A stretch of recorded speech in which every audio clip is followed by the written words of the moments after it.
Selamat datang kembali di channel Robinstart. Kali ini kita akan membahas metode peramalan ya, metode time series.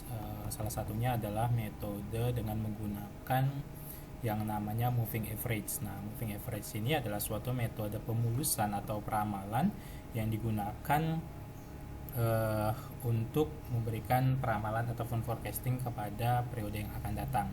Nah, pada umumnya metode moving average ini jika datanya itu lebih kepada tidak memiliki tren ya, jadi dia kalau di istilah time series itu bersifat stasionaritas gitu ya. Nah, misalkan kita punya data sepanjang ini data penjualan lah ya, misalkan data 12 tahun gitu ya. Nah, di sini ada datanya, data sales ya dari tahun 93 sampai 2024, datanya ada 20, 22, 23 dan seterusnya ya. Nah, kita pilih modulnya kita pilih yang namanya modul forecasting. Nah, kemudian kita masukkan datanya ya, time series analysis ya, bisa time series analysis. Kemudian kita pilih time series analysis. Nah, kita pilih di sini berapa sih jumlah periodenya. Nah, periodenya misalkan tadi kita katakan tadi sebanyak 12. Nah, gitu ya, baru kita masukkan nanti period gitu ya. Nah, di sini ada 12 data nih sudah kita tentukan. Nah, misalkan dia datanya tadi 20, 22, 23, 24 gitu ya, 18, 23, 19 gitu ya, 17, 22, 23, 18, 23. Nah, ini. Nah, inilah datanya. Nah, kalau kita misalkan mengambil metodenya ya, tadi datanya itu tadi ya, kembali ke data misalnya. Nah, ini kita bisa memilih metode. Nah, kalau tadi datanya tadi kita tutup dulu ya, edit data gitu. Nah, ini datanya, kita bisa memilih metode. Ada beberapa metode yang tadi sudah kita sampaikan ya. Nanti metode itu ada namanya moving average, atau knife method gitu ya. Kemudian ada week moving average, ada eksponensial juga ada single eksponensial, ada double eksponensial, ada trend analysis. Nah, itu semuanya bisa kita gunakan di sini gitu ya. Metode multiplicative, metode aditif, ini banyak sekali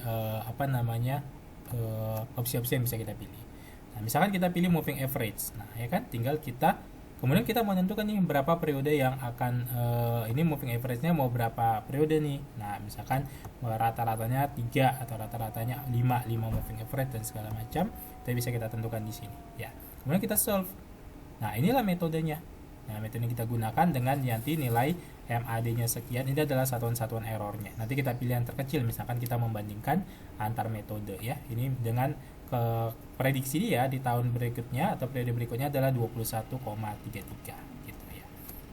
Nah, kita bisa menggunakan berbagai jenis metode lainnya ya. Misalkan kita bisa kalau mau lihat ininya, iterasinya ya, bagaimana dia menghitungnya, itu bisa kita lihat window ya di sini. Nah, kita pilih nanti pilihnya yang ini forecasting result ya, kemudian detail. Nah, artinya dia ini tadi dijumlahkan 1, 2, 3 inilah rata-ratanya, 24, 18, 23 inilah rata-ratanya dan seterusnya ya. Hingga dapatlah nilai forecastnya ini. Nah, ini namanya pemulusan kok, ini hasil pemulusannya ya. Ya, ini penghitungan ukuran errornya, yaitu bias, MAD, RMSE, MAP gitu ya. Nah, ini ukuran-ukuran yang digunakan untuk membandingkan antar model. Nah, kalau kita misalkan mau menggunakan metode lain, misalkan metode exponential smoothing. Nah, ini ada namanya exponential smoothing. Nah, di sini ada, ini metodenya ini biasanya digunakan kalau datanya ini mengandung tren gitu ya.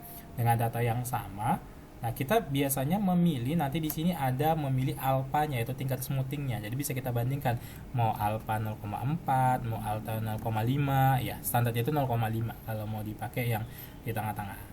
Ya, nanti kita bandingkan tadi si metode moving average berapa MAP-nya. Ini nextnya 21,42 ya.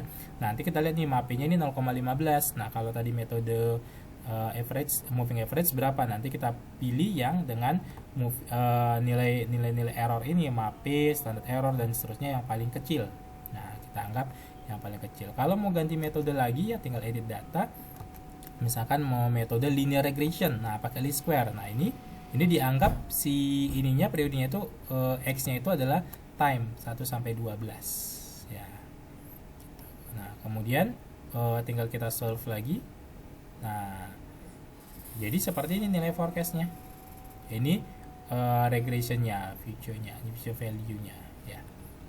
Nah, persamaannya ini berarti Y sama dengan 21,45 dikurang 0,07 times. Jadi kalau misalkan tadi times kita ada 12, berarti prediksi ke-13 nya tinggal jadi 13. Nah, tahun berikutnya jadi 14 dan seterusnya. Ya, kemudian bisa juga kita menggunakan metode-metode lainnya ya. Di sini ada metode multiplicative, additive decomposition ya, ini metode-metode decomposition yang sering digunakan di dalam menggunakan teknik pemulusan.